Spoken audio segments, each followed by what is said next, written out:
जहां भूल होती है, भूल का स्वीकार होता है और उस भूल का प्रायश्चित अर्थात तप होता है, वहां सूक्ष्म रूप में रामत्व उपस्थित रहता ही है। अहल्या की कथा पूरी तो हो गई, परंतु अहल्या आज भी जीवित है। अहल्या को थोड़ा संवेदना के साथ हमें समझना है, थोड़ा गहरी संवेदना के साथ जब हम अहल्या को समझने का प्रयास करेंगे तो अहल्या को समझ पाएंगे। भारतीय नारी के साथ हुए घोर अन्याय को सामने रखने वाले कथानक हमारे पुराणों में बहुत हैं, लेकिन यह अन्याय किस लिए? महाकवि कालिदास कहते हैं, ताड़का वध के पश्चात राम लक्ष्मण उस आश्रम में पहुंचते हैं जहां महातपस्वी गौतम की पत्नी अहल्या कुछ देर के लिए इंद्र की पत्नी बन चुकी थी। वासव लक्ष्मण मात्र कलत्रताम यजौ। ऐसे सहज स्खलन की इतनी कठोर सजा। श्री राम का आगमन हुआ और अहल्या को अपनी चेतना, अहल्या की जो चेतना थी वह पुनः उसके पास लौट आई। उसके शब्द हैं, पत्थर बन चुकी गौतम पत्नी अहल्या ने पुनः अपना सुंदर रूप प्राप्त किया। गौतम वधु शिला मजी, राम के चरणों की धूल का प्रताप था जिसके स्पर्श से यह सब हुआ। महर्षि वाल्मीकि की अहल्या तपस्वी गौतम के अभिशाप के बाद पत्थर तो नहीं होती, फिर भी उसका जीवन पथ लगभग पाषाण पथ तो बन ही गया था।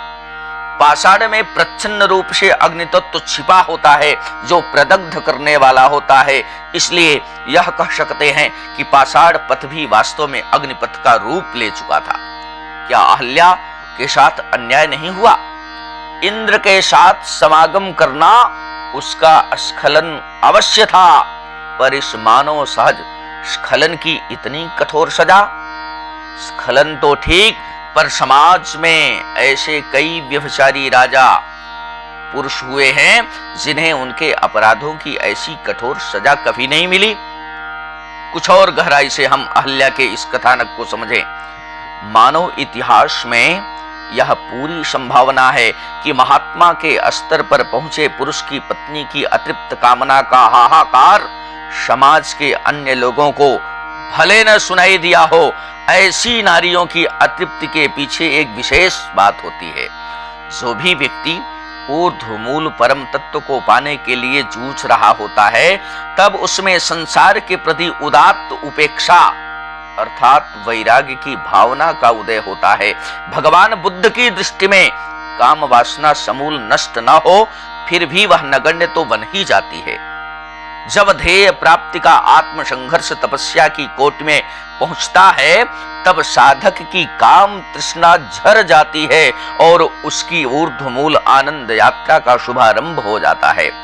पर जब उसकी जीवन संगिनी की कामनाएं अतृप्त रह जाती हैं, आनंद यात्रा से सटकर एक ही छप्पर के नीचे चलने वाले इस कष्टप्रद यात्रा में आए किसी आकस्मिक मोड़ पर मानव सहज स्खलन हो जाने की पूरी संभावनाएं विद्यमान होती हैं। पुरुष प्रधान समाज में पुरुषों के अमर्यादित और कभी कभी तो त्रासद व्यभिचारों के लिए अधिक सजा का बिल्कुल विधान नहीं होता, जबकि नारी की एकाध भूल भी क्षम्य नहीं मानी जाती।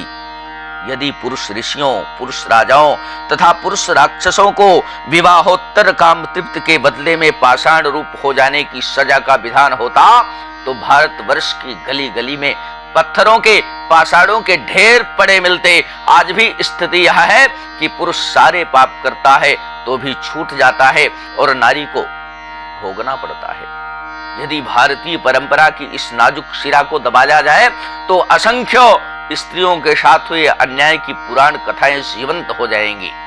हमारी भारतीय परंपरा में सोने की थाली में लोहे की कीली के समान ऐसी पुराण कथाएं तमाम हैं। रामायण की इस कथा भी, रामायण की यह अहल्या की कथा इसी अन्याय का अपवाद है। प्रत्येक स्त्री से सतीत्व की अपेक्षा की जाती है। सतीत्व का संबंध पति परायणता के साथ और पति परायणता का संबंध पति के प्रति एकांतिक निष्ठा से जुड़ा होता है। महर्षि वाल्मीकि द्वारा निरूपित अहल्या प्रकरण में कवि की क्रांति दृष्टि के दर्शन होते हैं। इस प्रसंग का चरमोत्कर्ष तो तब सामने आता है जब राम लक्ष्मण उसका चरण स्पर्श करते हैं। वाल्मीकि की इस विचार क्रांति को समझने के लिए इस संबंध में हम तुलसीदास को भी साथ रखकर इस प्रसंग को समझें। गौतम नारी शाप पशु उपल देह धरि धीर, चरण कमल रज चाहती कृपा करहु रघुवीर। गौतम ऋषि की पत्नी अहल्या को इंद्र ने कपट वेश धारण करके छला था। हे रघुवीर, उस साप ग्रस्त नारी को अपनी चरण रज प्राप्त करने का अवसर देकर उसका उद्धार करने की कृपा कीजिए। जिस क्षण साप ग्रस्त अहल्या को राम के चरण का स्पर्श हुआ, उसी क्षण उसका शोक दूर हो गया तथा वह तपोपुंज होकर प्रकट हुई। परषद पद पावन शोक नशावन, प्रकट भई तपपुंज सही। अब यह बात जरा गहरा विचार मांग लेती है। वाल्मीकि के परवर्ती शताब्दियां व्यतीत हो जाने के बाद जन्मे गोस्वामी तुलसीदास यह कहते हैं कि राम के चरण स्पर्श करने से शल्या बनी अहल्या का उद्धार हुआ है। यह कथन महर्षि वाल्मीकि के कथन से भिन्न है। दोनों में चरण स्पर्श का उल्लेख हुआ, यह सही है, पर दोनों चरण स्पर्शों में जमीन आसमान का अंतर है। वाल्मीकि के राम अहल्या का चरण स्पर्श करते हैं, जबकि तुलसी के मानस में राम का चरण स्पर्श अहल्या करती है।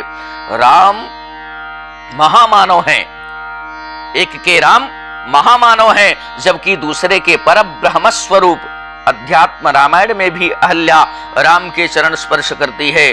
तब पादर्जः स्पर्शम कांक्षते पवनाशना, आस्ते द्यापि रघुश्रेष्ठ तपो दुष्करमास्थिता। विश्वामित्र कहते हैं, हे रघुवीर, उस दिन से यह अहल्या पवन का आहार करती हुई तुम्हारे चरण स्पर्श की मनोकामना के साथ कठोर तपस्या में निरत है। इतना कहकर ऋषि आग्रह करते हैं, हे राम, तुम अब गौतम पत्नी का उद्धार करो। वाल्मीकि के यहाँ अहल्या तुच्छ नहीं है।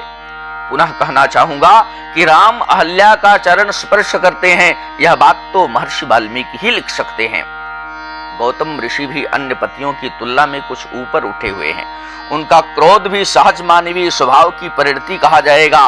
वे क्रोधवश अहल्या को अभिशापित तो करते हैं, किंतु कठोर तपस्या करके अंततः प्रायश्चित द्वारा पवित्र हो चुकी अहल्या जब राम से मिलती है, तो गौतम भी हिमालय का शिखरवास छोड़कर पुनः अपने आश्रम में लौट आते हैं और अहल्या को पाकर सुखी होते हैं। अहल्या सहित सुखी। पत्नी के स्खलन को क्षमा करते हुए उसे विस्मृत करना और खासा समय बीत जाने के बाद पुनः घर बसाने का उपक्रम करना आज भी बहुत कम पतिदेवों के वश की बात है। सारांश इतना ही कि वाल्मीकि की दृष्टि में अहल्या का स्खलन सहज मानवीय स्वभाव का एक हिस्सा है, गौतम की क्षमा उदात्त है और राम का विवेक लोकोत्तर है। आइए हम सब भी प्रार्थना में चित्त से तपस्विनी और पश्चाताप के विपुल स्रोत में अवगाहन कर पुण्यशाली बनी परिशुद्ध चित्त की स्वामिनी अहल्या से प्रार्थना करें। अहल्या के प्रति अपनी संवेदना व्यक्त करें। संसार में भूलें तो सभी करते हैं, भूल ही तो उसे मनुष्य बनाए हुए है, पर भूल करने वाले असंख्य लोगों में बहुत कम लोग ऐसे मिलेंगे जो अपनी भूल को स्वीकार कर ले, और भूल का प्रायश्चित करने वाले तो उससे भी कम। हम नहीं जानते कि आने वाली शताब्दियों में मनुष्य का अनागत कैसा होगा, परंतु एक बात तो निश्चित है कि आने वाले युगों में भी एक भी व्यक्ति ऐसा नहीं जन्मेगा जो भूल न करे। भूल होना या करना मनुष्य होने की सर्वाधिक विश्वसनीय पहचान है। जहां तक इस धराधाम पर मनुष्यता सांस लेती रहेगी, तब तक इस प्रकार के भूल प्रसंग भी बराबर चलते रहेंगे, जीवित रहेंगे। हे अहल्या, यदि मानवीय भूल इतनी प्राचीन और सनातन है तो तू अमर है।